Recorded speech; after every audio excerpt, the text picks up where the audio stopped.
Köszöntjük kedves nézőinket! A gödöllői hoddogos előtt állunk, ahol néhány órával ezelőtt brutális gyilkosság történt. A 15 éves fiú esett áldozatul a támadásnak. A gyilkos fegyver, egy WC pumpa, halálos sebeket ejtve rajta esélyt sem hagyott a túlélésre.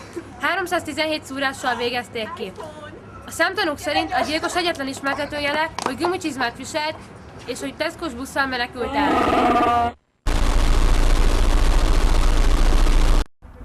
A szemtanúk között volt az tini sztár, Hannah Montani. Ön mit látott a történtekből, Montani kisasszony? OMG.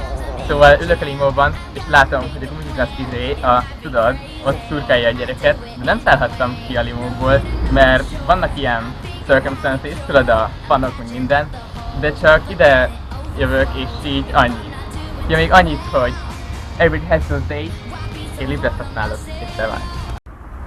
A helyszínen volt egy 650 éves colos nagymama. Ön mit tapasztalt a helyszínen? Sétáltatom itt a fifi cicámat, és látom, hogy ez a gumicsizmás fazon itt jön ki a büféből, a hoddogostól, és akkor gyorsan látom, hogy itt egy svéd aszfalt, és akkor gyorsan beszaladtam a büfébe, kértem 2 evőpálcikát, és nekiálltam falatozni. A tettest még nem kapták el, de a rendőrség már körzetet adott ki.